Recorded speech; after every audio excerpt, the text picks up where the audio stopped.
বলা হচ্ছিল যে ডিসেম্বরেই শেখ হাসিনা ফিরবে, আওয়ামী লীগের বিজয় কেতন উঠবে। হ্যাঁ, অবস্থা দৃষ্টিতে এখন এটা অনেকটাই পরিষ্কার যে কাল থেকে যে বিজয় দিবস শুরু হতে যাচ্ছে, মহান বিজয়ের মাস, আর ডিসেম্বর মাস, এই ডিসেম্বর মাসেই বাংলাদেশ আওয়ামী লীগ আবার ফিরছে তার চিরচেনা রূপে। কেন এই কথাটির এত জোরালোভাবে বলা হচ্ছে, আমরা এক একটি কারণ আপনাদের বলছি।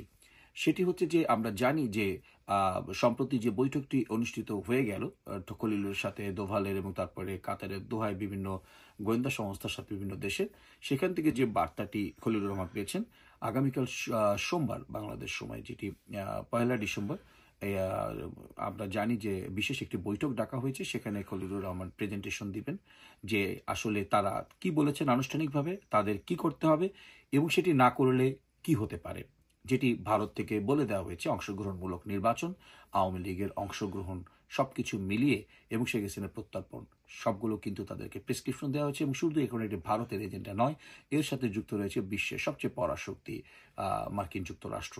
সো এবং এর পাশাপাশি আমরা দেখেছি কদিন আগেই কিন্তু যুক্তরাজ্য এবং ইউরোপীয় ইউনিয়ন স্পষ্ট ভাষায় কিন্তু তারা জানিয়ে দিয়েছে যে কোনো কিছুতেই আওয়ামী লীগ বিহীন যেই অংশগ্রহণমূলক নির্বাচন সেটি তারা মানবে না। আরও এক ধাপ এগিয়ে কমনওয়েলথ মহাসচিব কিন্তু সরাসরি বাংলাদেশে এসে বিভিন্ন রাজনৈতিক দলের সাথে কথা বলেছেন। ইভেন তো বাংলাদেশে আওয়ামী লীগে কেউ প্রেজেন্টেশন না থাকলেও উনি জয়ের সাথে কথা বলেছেন এবং সেক্ষেত্রে কিন্তু উনি একটি বার্তা দিয়েছেন। সেখানেও কিন্তু কমনওয়েলথ মহাসচিব সরাসরি তাদের অবস্থানটি জানিয়ে দিয়েছে। বাকি রইল রাশিয়া। রাশিয়া প্রকারান্তরে সবসময়ের জন্যই হচ্ছে আওয়ামী লীগের সমর্থক, কিন্তু তারপরও আগামী 2 থেকে 4 তারিখের মধ্যে, ইনফ্যাক্ট 4 থেকে 6 অথবা 2 থেকে 4 এর মধ্যে একটি সময় উনি ভারতে পা রাখছেন ভ্লাদিমির পুতিন। বৈঠকটি হবে হচ্ছে আপনারা জানেন নরেন্দ্র মোদীর সাথে। এবং আমরা সবসময়ের জন্য দেখি যে এর আগের যে কারণের জন্য নরেন্দ্র মোদী এবং পুতিনের বৈঠকটিকে সিগনিফিকেন্ট বলা হচ্ছে, কেননা এর আগের যে বৈঠকটি ঠিক তার পরের সপ্তাহে কিন্তু ইউক্রেনে হামলাটি করে বসে হচ্ছে রাশিয়া। সো এই ভৌগোলিক কোনো কারণে রাশিয়া যদি কোনো কিছু করতে যায় তাহলে ভারতের যেমন পরামর্শ নেয়, ভারত যদি কোনো কিছু করতে যায় তাহলে রাশিয়ার পরামর্শ নেয়। তাদের ঐতিহাসিক বন্ধুত্বপূর্ণ সম্পর্কটি এমন এক জায়গায়।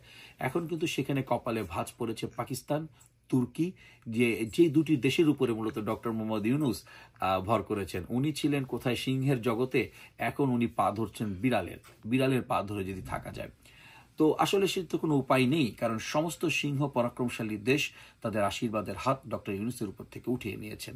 এখন কিন্তু দেখবেন যে শেখ হাসিনার কিন্তু বলিষ্ঠ এক একটি কণ্ঠস্বর এবং দৃঢ় কণ্ঠে বলেছেন আমি বিজয়ের মাসে কিন্তু ফিরছি, এবং এটি একেবারেই দিবালোকের মতো সত্য। আপনারা দেখবেন যে সবার কণ্ঠই কিন্তু ভোটের যে কথাগুলো নুরু কিন্তু এর মধ্যে বলে দিয়েছে, তাই না, যে আওয়ামী লীগের রাজনীতি শুরু করা উচিত। আমরাও জানি এই ডিসেম্বর মাসে প্রথম সপ্তাহ কিংবা দ্বিতীয় সপ্তাহের মধ্যে বলা হবে যে আওয়ামী লীগের উপর যে রাজনৈতিক যে নিষেধাজ্ঞা সেটি উঠে যাবে, এবং এটিই স্বাভাবিক। এবং এখনো পর্যন্ত যে খবর সেটিতে কিন্তু যেহেতু প্রধানমন্ত্রীর পদত্যাগপত্র কেউ দেখাতে পারেননি, রাষ্ট্রপতিও না, এই সরকারও না, কাজেই উনি পদত্যাগ করেননি বলে ধরে নিয়েছে সবাই।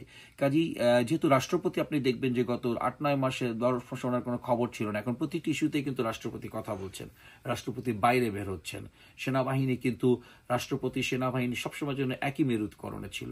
বিশ্বের এই সমস্ত পরাশক্তিগুলোর কারণে রাষ্ট্রপতির ভূমিকা বাড়ছে। কাজেই খুবই স্পষ্ট তো যে বাংলাদেশে যে নির্বাচনটি হতে যাবে সেই নির্বাচন কিছুতেই ফেব্রুয়ারিতে হবে না, দিস ইজ নাম্বার 1, এবং এটা কিছুতেই হতে দিবে না। এটা থাকবেই। কাজে আন্তর্জাতিক চাপ বলেন বা যে কোনোভাবে হোক, সেই কাপের কাছে নতি স্বীকার করতে হবে ডক্টর মোহাম্মদ ইউনূসকে, এমনকি মনে করছে আন্তর্জাতিক বিশেষজ্ঞরা।